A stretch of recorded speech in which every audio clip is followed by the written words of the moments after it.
Donald Trump has announced that he is now giving Putin only 10 to 12 days, starting from today, to agree to a ceasefire with Ukraine. The US president made this statement during a meeting with British Prime Minister Keir Starmer in Thornbury, Scotland, where he is currently on a visit. Trump once again expressed his dissatisfaction with Putin's actions and the lack of progress in the negotiation process, particularly with the fact that his army is attacking Ukrainian cities with missiles. When asked by journalists whether a personal meeting with the Kremlin leader could fix the situation, Trump replied that he is no longer interested in talks. Earlier, the head of the US had given the Russians as many as 50 days. This happened on July 14th, after which Washington would impose strict tariffs of about 100% on Russian goods. But now, Trump says, there is no reason to wait, even though he wanted to be generous. We thought we had settled this many times. And then President Putin comes out and starts launching missiles at some city, for example, Kiev, and kills a lot of people in a nursing home or somewhere else. Bodies are lying all over the street, and I said, that's not how it should be. I'm very disappointed in President Putin, very disappointed in him. So we'll have to see, and I'm going to shorten those 50 days I gave him to a smaller number, because it seems I already know the answer, what's going to happen. All right? As for a possible meeting between Trump and Putin, today the Kremlin put forward its conditions for such talks, which were announced by its spokesperson, Peskov. According to him, a meeting between the Russian and American leaders can only take place after preparations at the expert level, specifically to prepare, and I quote, the parameters of a settlement. Apparently, that's what the Kremlin is calling the conditions for ending the war against Ukraine. Moscow also emphasized that preparations for a meeting with Trump are not currently underway. Talks about the possibility of negotiations at the leaders' level intensified after the discussions in Istanbul last week. The head of the Turkish Foreign Ministry stated that a fundamental agreement was reached to hold such a meeting in his country. China is also being mentioned as a possible venue for talks between Trump and Putin. There, in September, they will be marking the anniversary of the end of World War II. Both the American and Russian presidents are on the list of invitees. Let's continue. Instead of 50 days, it's 10 to 12. Trump is shortening the deadline for Putin for reaching agreements. What does all this mean? Why did he decide to shorten this deadline right now? And finally, how will Russia respond to this? Let's talk about it. Alexander Kara is joining our broadcast. He is a diplomat and the director of the Center for Defense Strategies. He'll be on in a moment. But really, this is interesting news, because every day around noon, when Trump wakes up, there are new news stories. Right now, he is in the United Kingdom, yes, and actually at a meeting with the British Prime Minister, Starmer. As they were entering, viewers can see this video.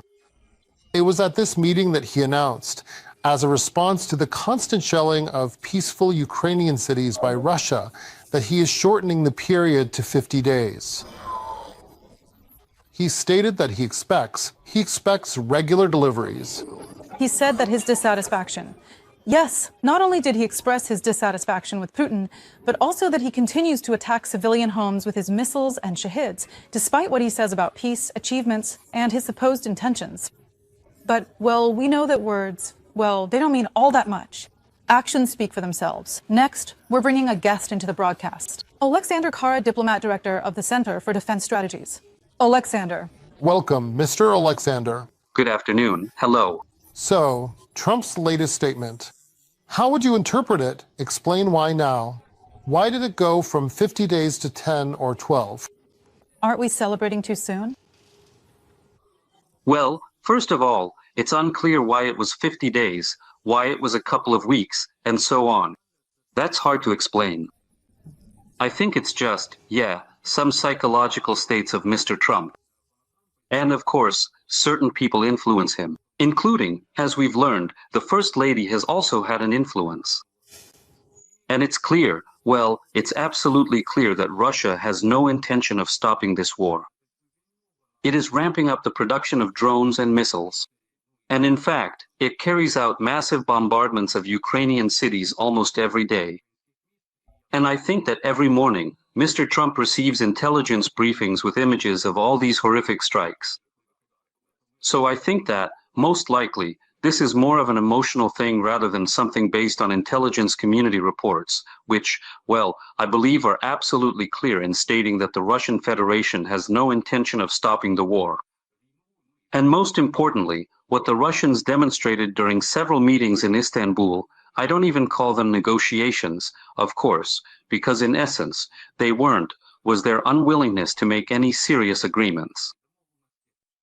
And also, I think, although it's unlikely that Trump read the statement from Putin's spokesperson, Peskov, who said that Putin isn't going to meet with Zelensky until there's some kind of peace agreement.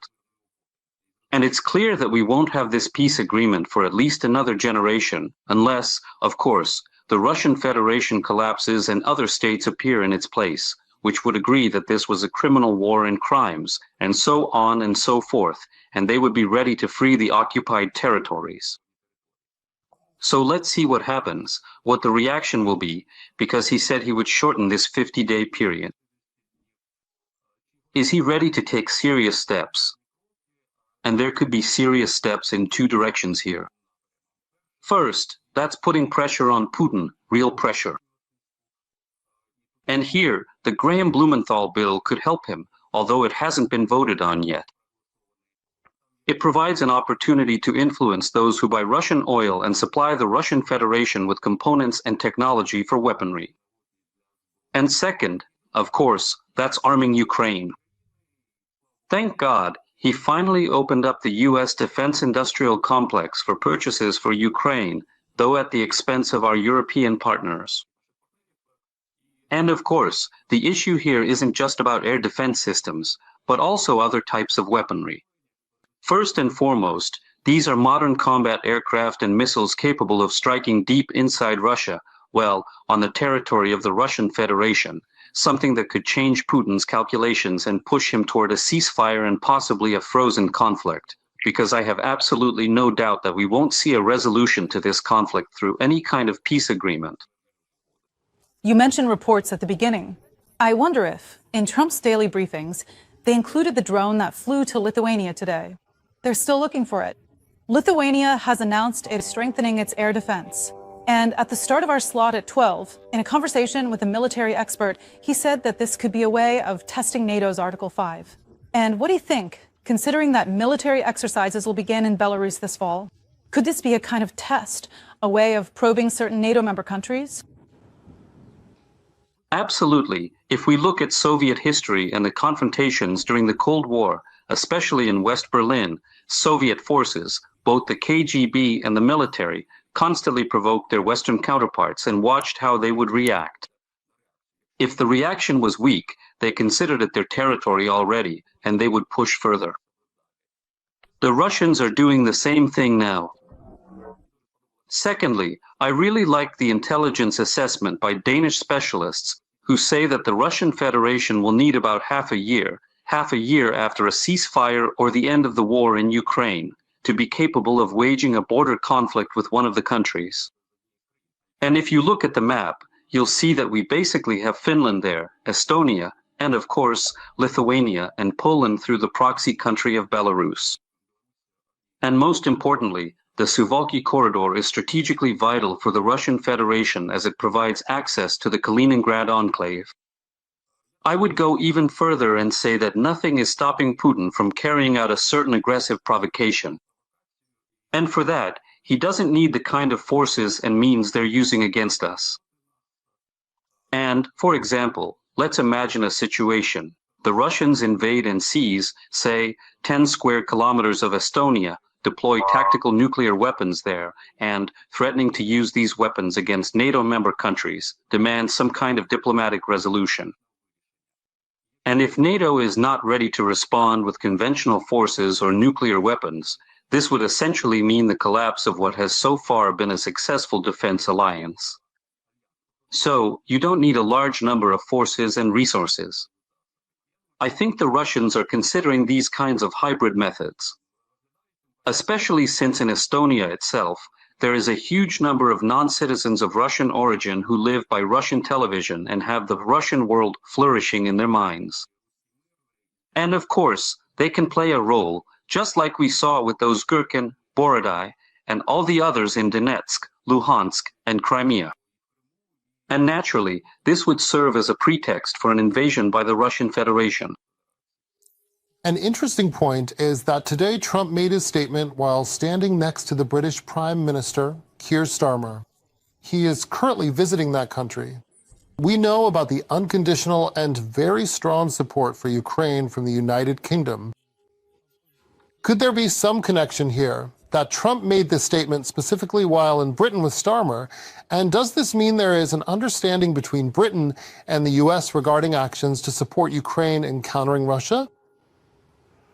Well, without a doubt, Britain is an extremely important partner for us, and I want to emphasize that since 2014, Britain has been a very important and reliable partner. They helped to rebuild the Navy. First and foremost, because the British, among the old Europeans, were the first to understand the threat from the Russian Federation and that this conflict between Russia and Ukraine is not a matter of some territories or, historical or religious mythology about Crimea and so on. In other words, they essentially recognized the Black Sea region as a zone of their priorities and began to help us.